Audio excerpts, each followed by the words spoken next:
So as a country, knowing the traditional owners and their custodians of the land in which we meet, we pay our respect to their ancestors and their descendants to continue cultural and spiritual connections. I want to talk about a number of things. So obviously, using visual media to enhance everything else. So I'm going to talk about tips for reducing engaging media. So at Italy, we produce it every day of the week. So hopefully we know what we're talking about. It showcases various media types that we produce here and also highlight some that you can produce as well. Because not all the things that we produce here can actually produce. I'm going to give you tips at the end and throughout on how you might be able to self-produce some of those items. We've got some feedback from academics regarding how visual media has helped their particular course. So I went out and spoke to a number of academics and also taken some feedback from students, and I also talked to some students through our student advisory board. So they will get some good feedback from there. Emma will be presenting an audiology case study later on in the presentation. But they had an educational problem that was actually really well resolved by embedding media at the course. So that's what in process of work. And how to access media services as well, and also again talk about those services.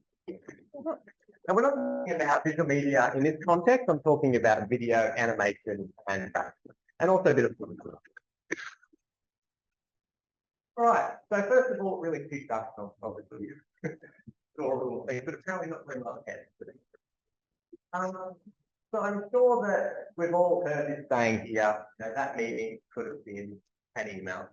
Could that thing I went to be something else, been a bit more engaging, been done in a different way?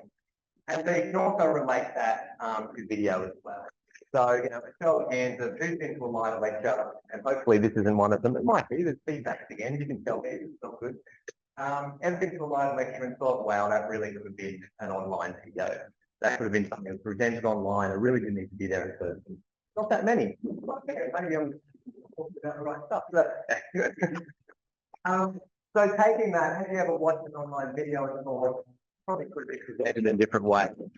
So if you're watching a video and it's pretty makes sense, probably could have been better.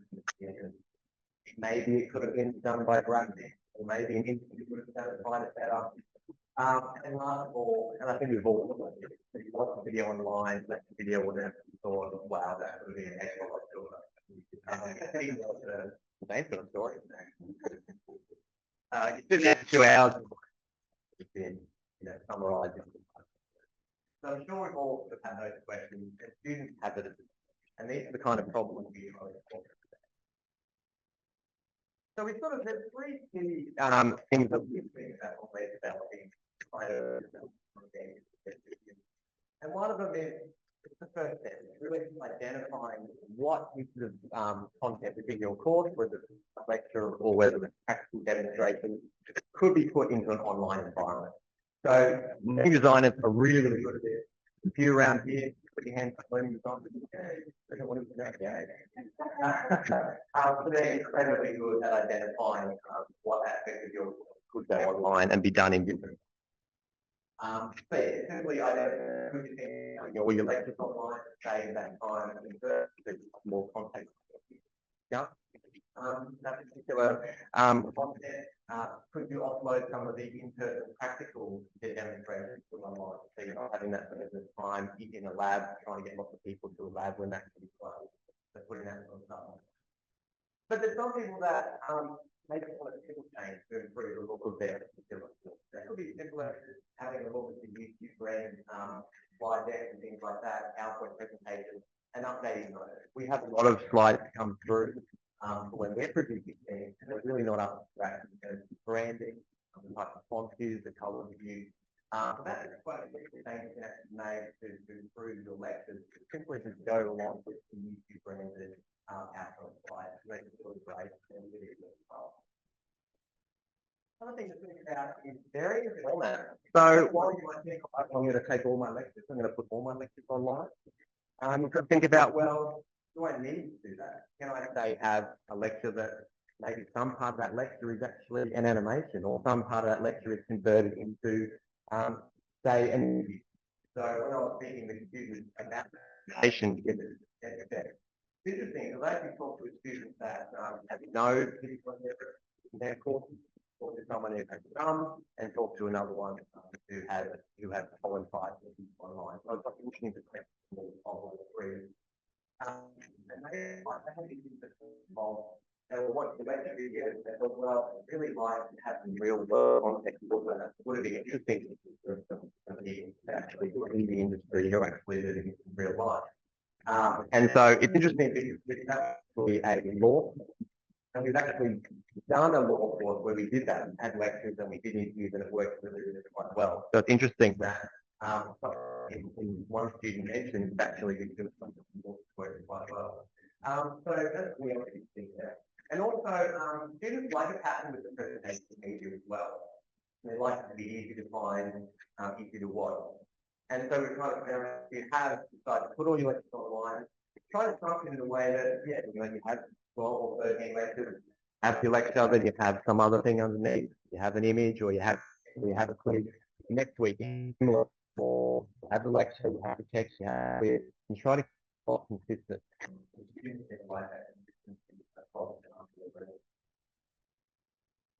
And keeping videos would be very, very important. We have sort of this number where we say, try to keep it between 7 and 12 minutes.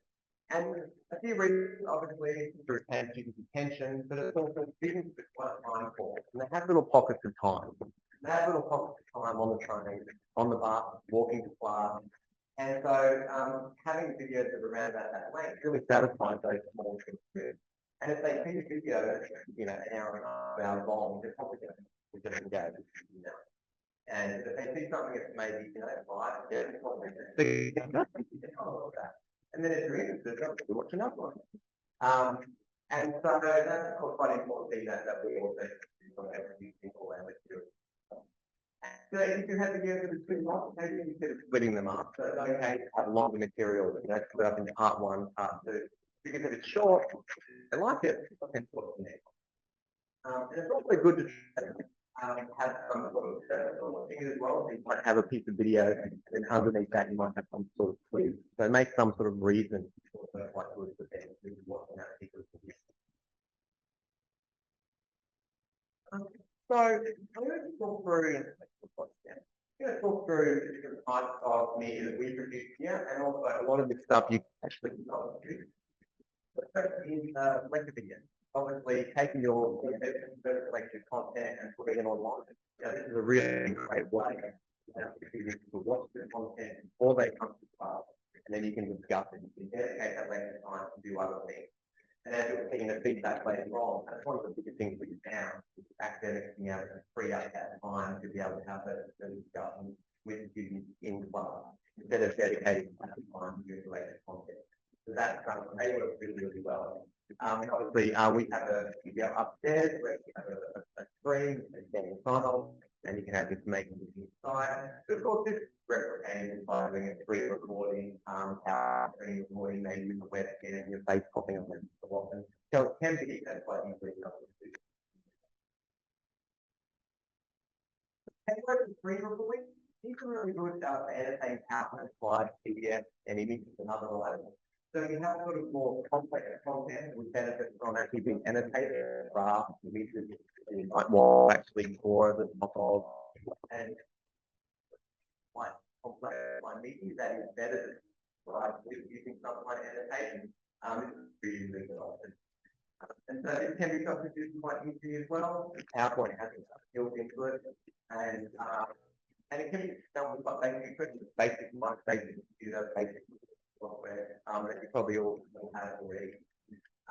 We do sort of tend to say avoid webcams where possible in terms of having them in the corner of the screen. We've actually done that before where people have done screen recordings that have their face in the corner.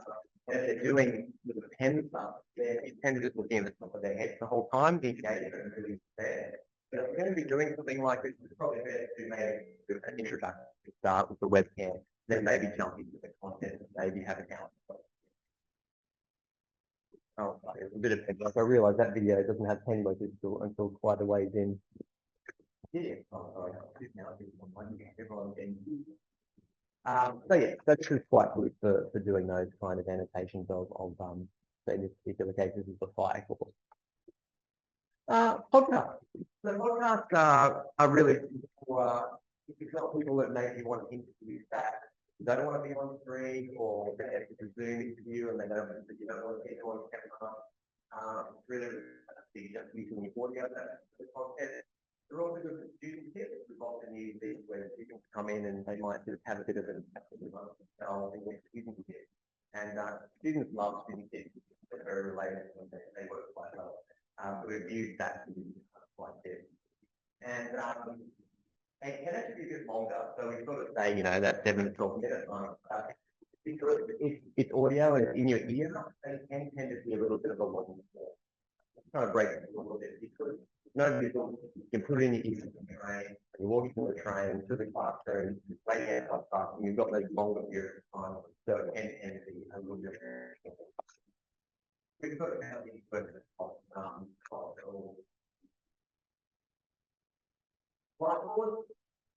there's some things that really, really need to be drawn in person. Obviously, you can do that with a 10 work. These just spark a really nice discussion from people. So this is the background of technology. This is quite a complex subject, and again, we've got to map out the concept and have a really interesting discussion with person. Try to make that information come across in a bit more of a simple way once we get to the slide.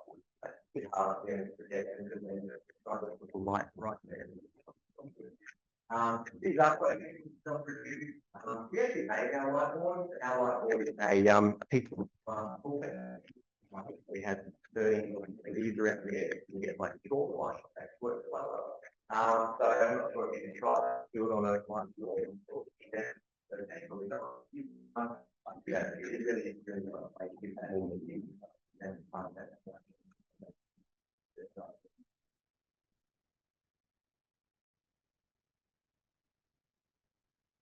interviews. So the other thing, introduce experts in your team. So this is something that I identified when I was talking to students. They like the idea of, you know, what the lectures, but they also would like to have some of that information more related to industry, have an industry experts come in. And you'll be surprised if you get, and I've always found this with work, very useful, so freelancing work, is that you don't, it's amazing what you do when you're half-time. Some people really, really want to tell their stories and want to get their information. So you'll be surprised if you get. So in particular cases, one of work with them is the medical course. So if you have questions, but I mean, by the actual person, that example is more dark hair. I said that's the person. So I can consider a place for them. So it's all about work well by Zoom as well. So you can do these quite well by Zoom recording. We're sort of lived in an age where Zoom recording is sort of more expensive. If you go when people want sort of bad quality online recordings, they're probably like, right? But we've got used to that now. So we do actually without we try to make them a little bit more snazzy. People could say snazzy. Yay! Whereby, cool. So we try to make them a little more interesting by actually having it person live. Animation team through, say, the Digital Learning Uplift program, you'll work very closely with them to develop this imagery every step of the way. Any joy? Yeah. A little bit of joy. Cool. 1, 2, 3. This is me. Yes. Yay. And so animation. So there's some things, again, that maybe a lecture can't satisfy, a still image can't satisfy, and there's just things that you just need to demonstrate with animation. A, because you just can't film it, or it's too dangerous to film, or, you know, trying to film the Coriolis effect, probably, you know, too expensive. So again, with this sort of thing, you'll be working quite heavily with the animators to develop the graphics for this. They often have a look at a rough draft of a script and they work out whether it can be animated and how that might work. So you work quite closely with them to develop. These are quite hard to self-produce, obviously, but you know, PowerPoint does have some quite powerful animation sort of tools as well. So you can do some basic animation within PowerPoint if you don't have access to animators. And animation is also really good for sensitive topics as well, where maybe there's say, you know, filming children can always be a bit of a sensitive issue. Parents sometimes get a bit sensitive about that, which is understandable. So, you know, if you have a sensitive issue, that might better be represented with animation, but for things like children. All right. So I went and had a discussion with some academics as well about how they use the media in their particular courses and the success of that. And so my first question was really, you know, how has the way they do it now online differ to the way they did it before? And so some people just have the opinion of, well, we've done lectures and overhead projection drawings before. We just sort of did that same style, but we did it online because that's what works for them. That's what students are used to. And they found that approach works quite well. And that's perfectly fine. So these were sort of lecture videos and practical demonstrations and also pen work. But also, you know, why in, say, economics, in law, these are law interviews, you know, why they chose to bring in interviews to their particular course, because they wanted to, you know, address the course information in a much more succinct way that actually getting lawyers and judges into the conversation could only do, whereas a lecture couldn't satisfy that. And of course, they can come into class, the students can discuss and build upon that. Animation, so this was animation for linguistics. Linguistics can be quite a complex topic, and so this was satisfied with an animation because it's just something that's better explained. Linguistics and the thing of that is a very visual thing, and so it's best to replicate that in animation style. And also, you know, bringing the lectures online also allows you to make them smaller, have them more compact. The students can watch them beforehand and utilize the lecture time to more focus on the application of that particular content. And again, that's something I saw quite a lot of, is the ability for lecturers to save time by putting stuff online and not having to dedicate so much time for that. Same with the field experiments, you know, just dedicating so much time to actually go out into the field can be quite difficult, especially if you have large groups.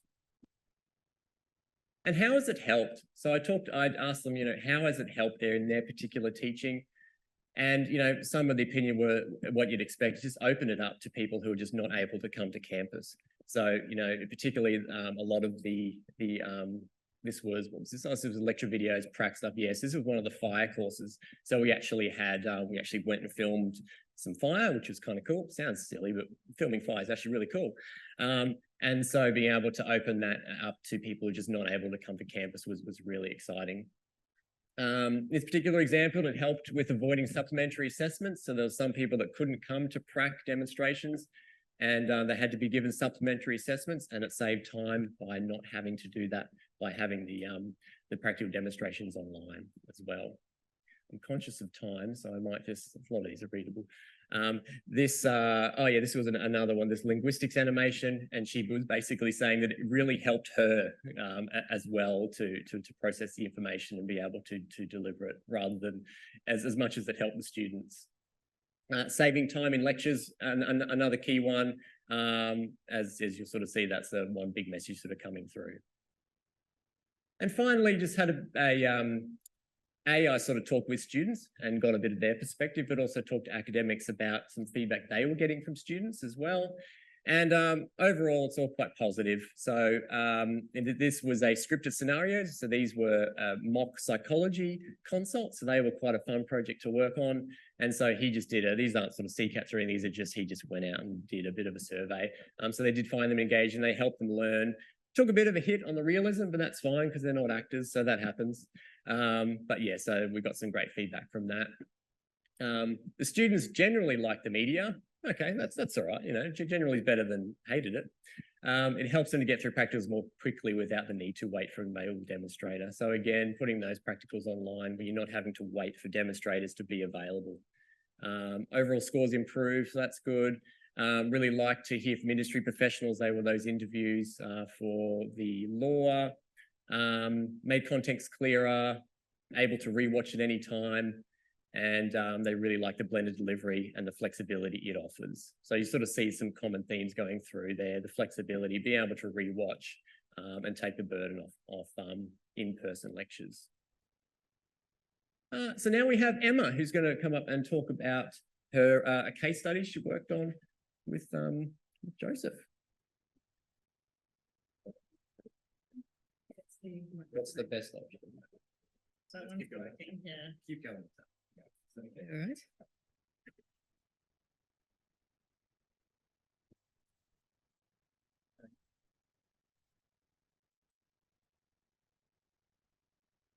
Me, okay. Hopefully they can see me because there's a bit of a height differential here as well. So my name's Emma Somergy. I'm a learning designer with the Digital Learning Uplift.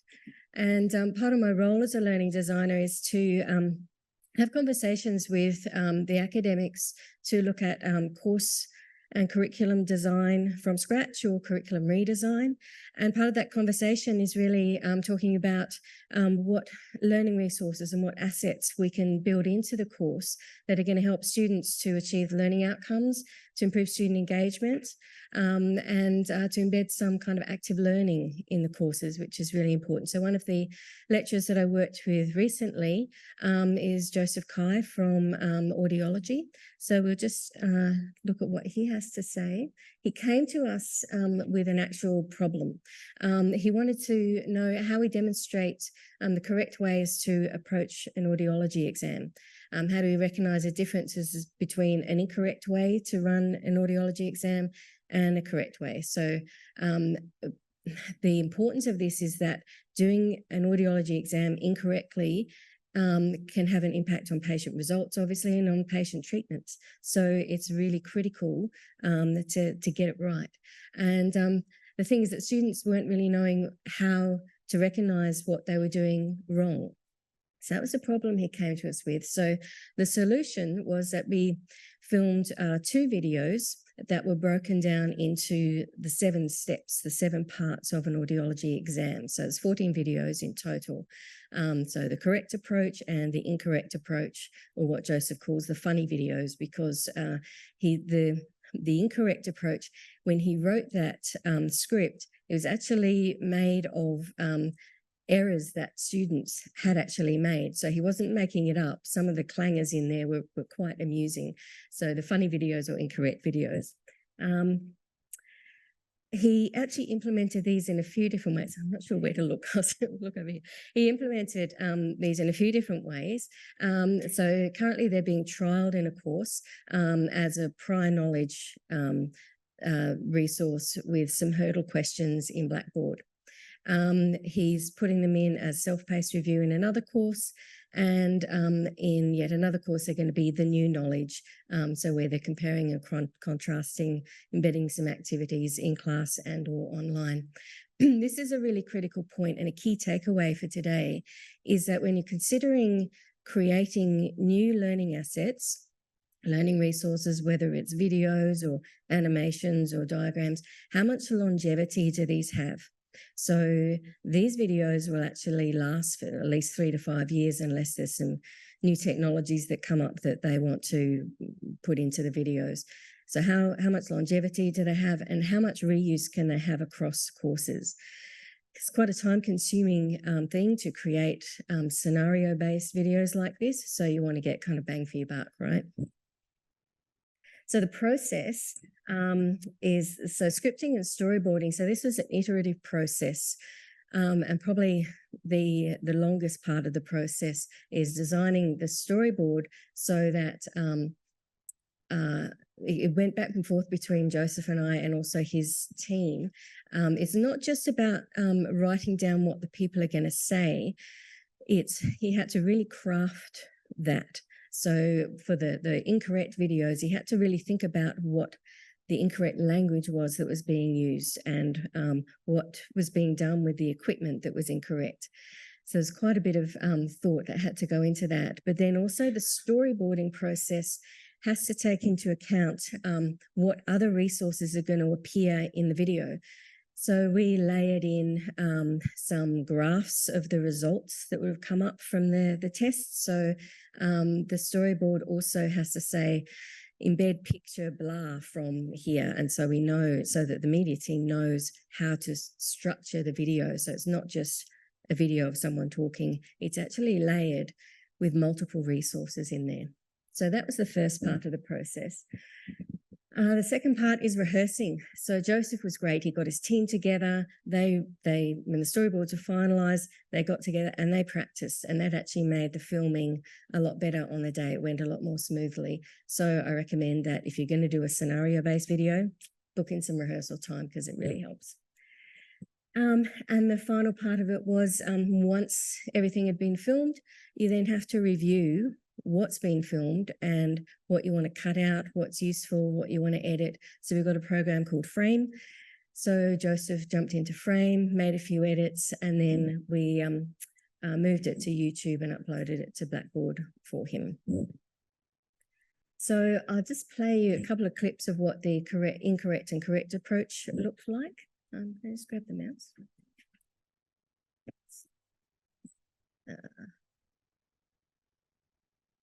Volume.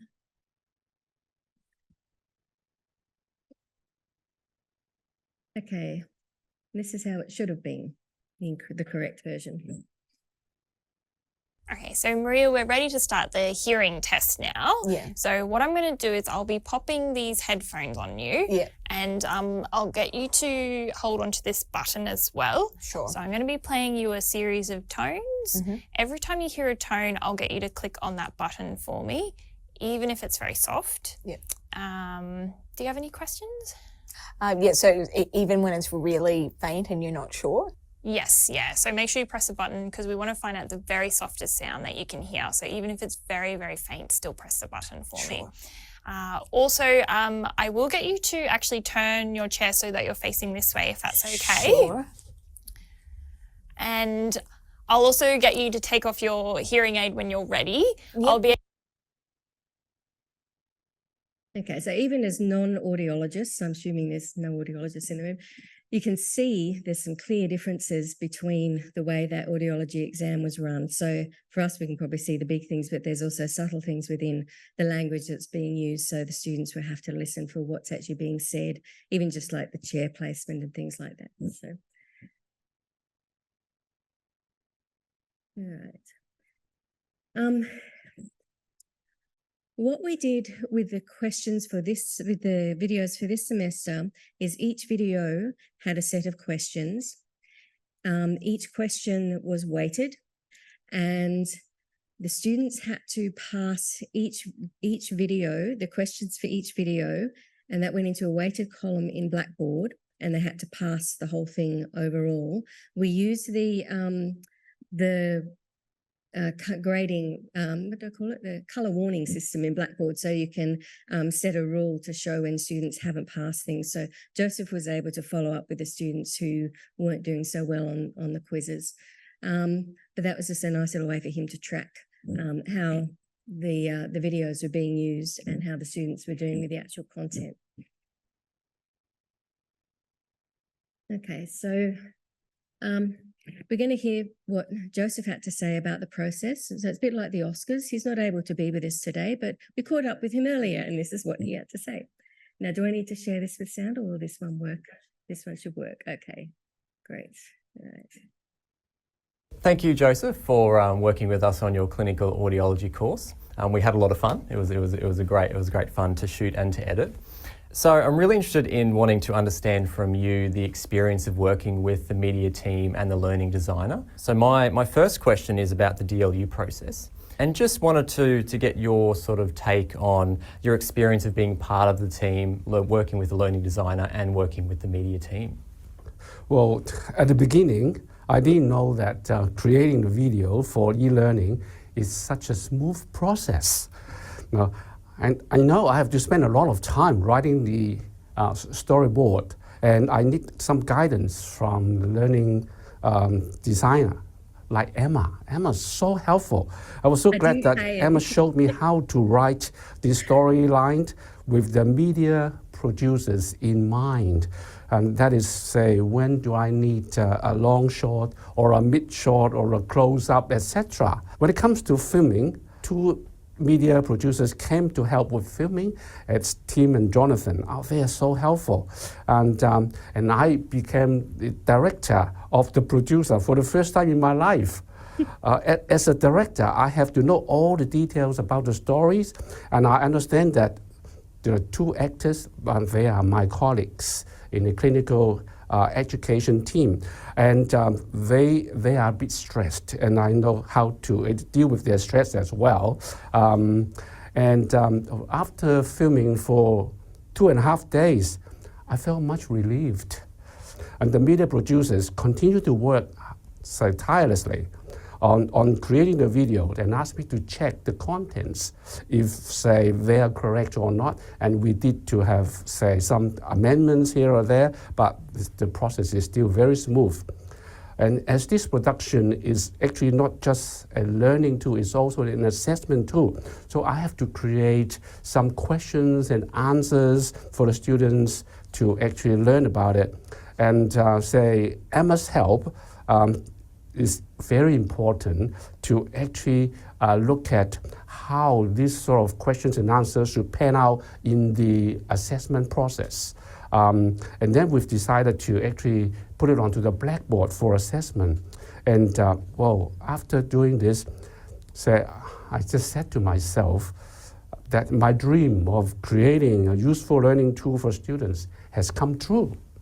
Oh, that's fantastic. That's really good feedback to hear. That's great. So what were the key things that you learnt about designing media for improving learning outcomes? I think the most important motives for the learning tool is to make the video so interesting to the students. And I'm sure that my students would enjoy, say, having this sort of video for their learning. And so I found that this is the most important thing. If you're going to create a learning tool for the students, you have to capture their attention right from the beginning. Why did you choose that specific type of media, so clinical interactions? Well, why was that particular piece of media chosen? And was that your choice, or did you talk with the learning designer and the media team about why you sort of chose that particular type of video? So, and I found that the traditional learning tools such as PowerPoint presentations are just like bread and butter for the teacher and the students. And I find that this is not interesting enough. And that's why I would feel that, no, I have to create something that is not so boring, and so have to actually look at something that they like. And then say, it won't actually spend a lot of time for them to really read a book or something like that. So the videos would just be very, say, attractive to their learning. So what has the students' responses been to the correct and incorrect approach videos? The responses so far has been very positive. So they like it, and then it won't take them a lot of time. Well, it's a lot of effort to create these videos. However, I think it's worth it. Thank you so much for your time today. It's been really great to hear your insights. That's good. Thank you. Okay, thank you. I'll hand back to Tim. Thank you. Joseph was a riot. He was great. Yeah, I've got my glasses on. Thank you.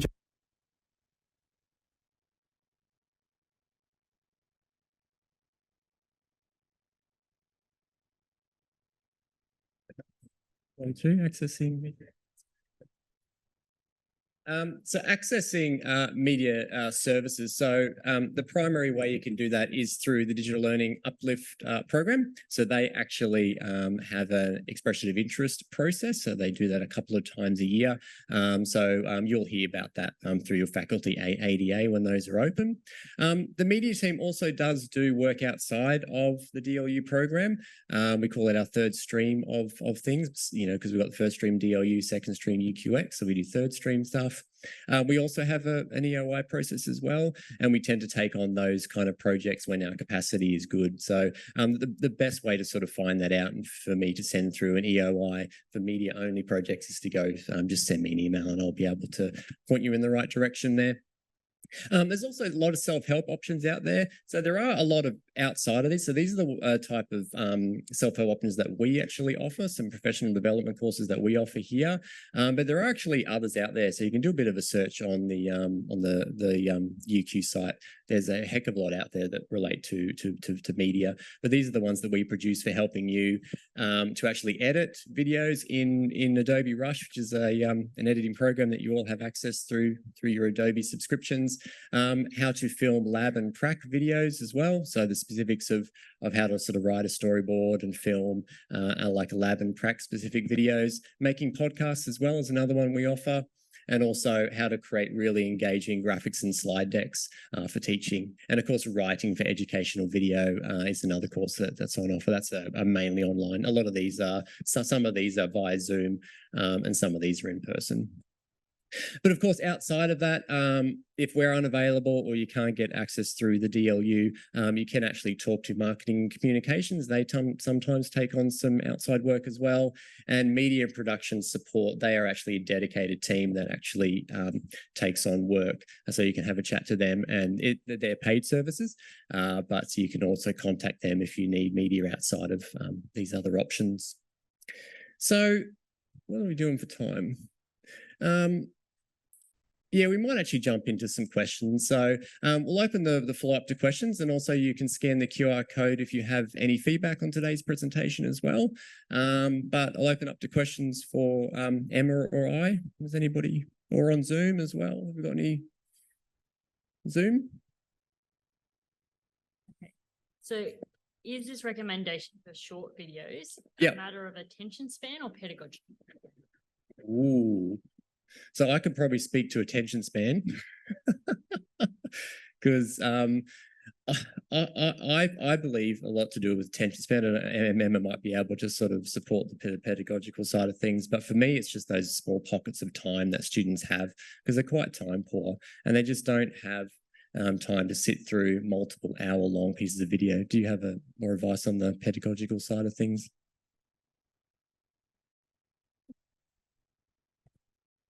From a pedagogy point of view, don't go walking away. Yeah, it's about chunking content into sort of manageable cognate pieces. So yes, you can sit and watch a whole video and maybe of a whole lecture that might be an hour long. If there's like a big process that needs to be explained in one hit, well, yeah, you probably need a solid chunk of time. But the idea is that students can learn a small chunk of information in one hit. You give them some kind of activity so they can consolidate some of that knowledge and then hit them with the next bit of video. So it's that chunking and being able to apply what you've learned to move on to the next bit. So the whole Vygotsky's I+1 thing, learn a thing, apply it, build on what you've just learnt and go on to the next piece. So not applicable 100% across the board. Like I said, if you've got a big, I don't know, for me, I always fall back on complicated things like mathematical formulas and you need to explain a whole process, then maybe you do need to watch the whole thing in, a half-hour, 40-minute video. But in general, we like to do sort of the short chunking cognate pieces.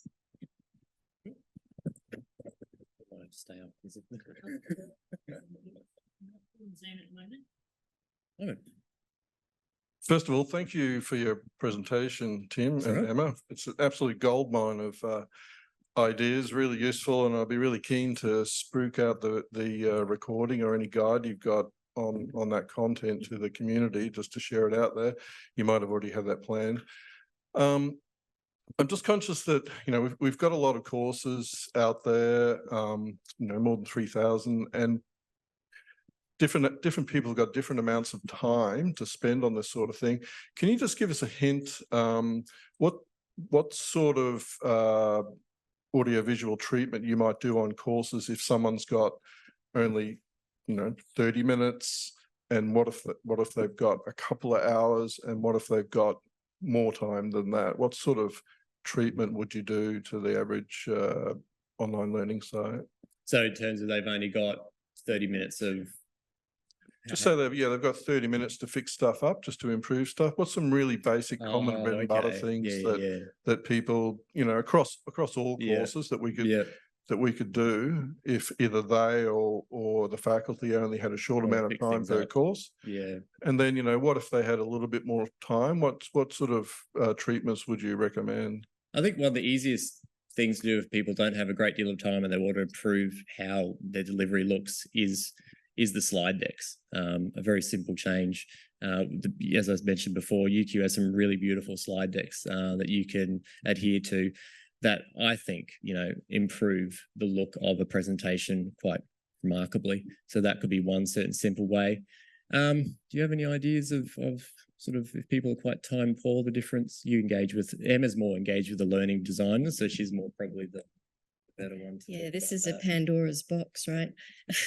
I mean, if you want to make something look better, yes, the slide decks, but there's also just some of the basic principles of slide deck design, which I think you get at the training. So, you know, just advising them around how students learn off a slide deck. So not cluttering the page, having, you know, just, you know, one picture and the associated text, and just ways to make it a more viewable and engaging kind of resource. So that's a fairly quick win, but it has, you know, some good pedagogical outcomes.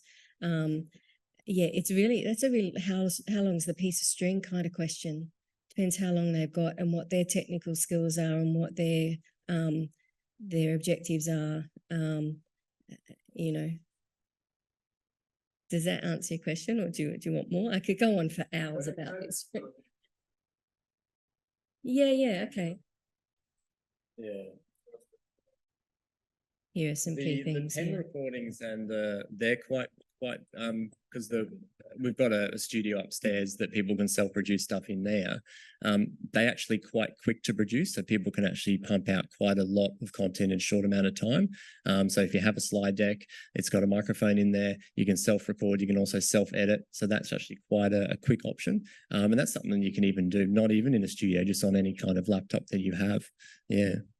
If Belinda has a question or some added. I have a statement, and then I'm going to pass over for potentially a question or a statement.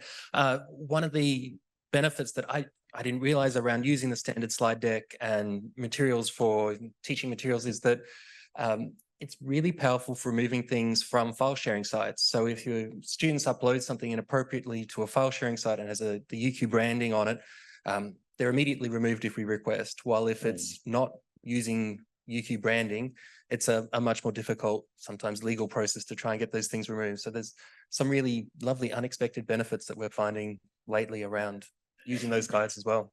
Yeah. Thanks, Tom. Simon, just to further point to your question, if somebody is actually very time poor and wants to produce something quite quickly, like Tim said, they can use the Pen Studio and they can do that much faster than if they were making a video. But also we can work with them to use something like Kaltura Capture, where they screen capture their lecture slides and speak to that, and then we'll do some of the editing, and then we'll, you know, Emma will work with them, or the learning designer, around the pedagogy of what should be captured and build that into a course. So there are a number of options where we can speed things up if you're time poor. So it's also worth talking to Tim about that. Cool, thank you. Any other questions? Is there a preference for video delivery, e.g. YouTube?